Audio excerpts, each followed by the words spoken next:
looked back at Gail as she drove up to them. The men were Angel and Emmanuel. They had both left their homes in Guatemala 6 weeks earlier. Ya veníamos para adentro, entonces ella fue el destino donde topamos y ahí nos seguimos apoyando unos a los otros. They didn't know each other, but met along the way, and they'd become like brothers. Cansado, poco agotado, sí.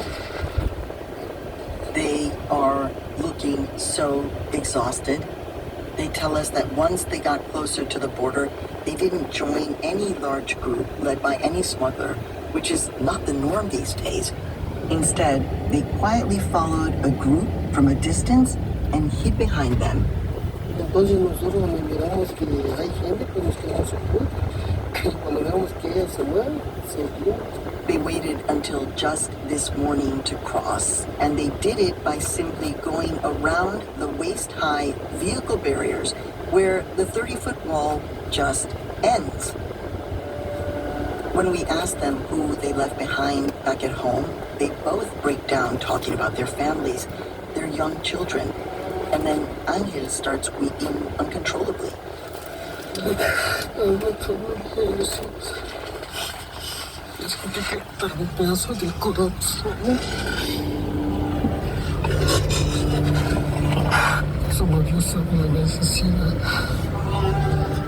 A handful of the Samaritans who are there bring over warm blankets and hot coffee. They welcome the men to the camp, offer hugs, words of encouragement, a laugh, and of course, a charger for their phones and Wi-Fi to connect with family members who hadn't heard from them in days.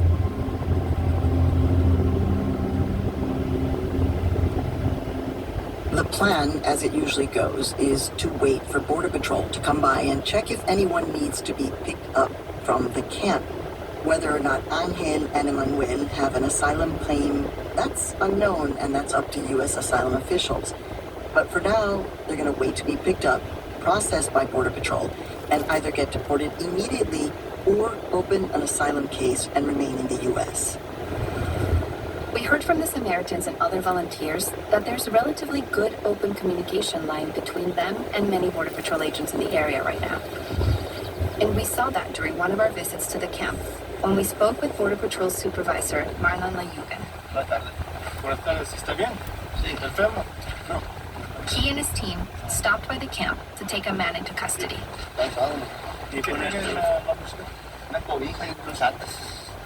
He asks the man if he's hurt or if he needs medical attention. The man says no. Then he asks him if he has any weapons. ¿Tiene armas? ¿Algo que me pueda hacer daño?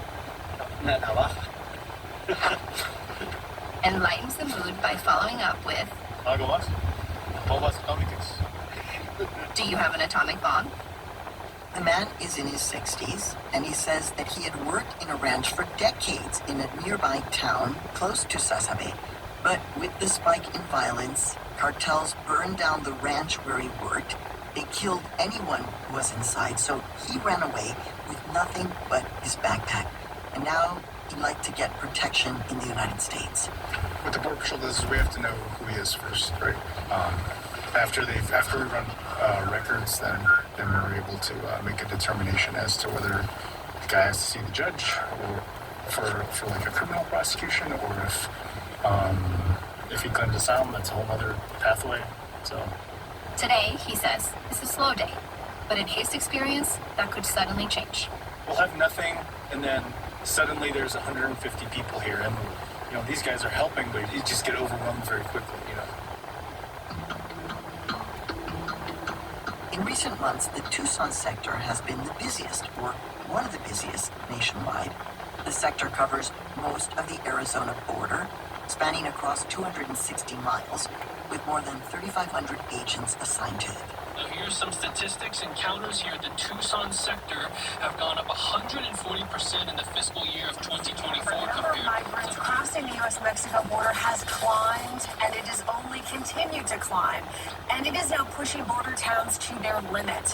One of the busiest spots is right here in Arizona. At this very camp, volunteers have helped groups of 50, 100, sometimes even more. Smugglers guide them to the end of the wall and then tell them to cross. People from Africa, India, Haiti, Venezuela, have no idea that it will take them hours to walk the 10 miles up and down those steep hills to get to the nearest Border Patrol station. So they are relieved when they get to the camp and they can catch a break. We spoke with U.S. Customs and Border Protection multiple times to get an interview scheduled, but in the end they said they could not accommodate our request. So we then sent them specific questions related to the story, and they sent an email with only this answer on the record. Quote, CBP remains vigilant to continually shifting migration patterns and will continue to adjust operations as necessary. CBP continues to work with our partners throughout the hemisphere, including the government of Mexico and around the world, to disrupt the criminal organizations and transportation networks who take advantage of and profit from vulnerable migrants.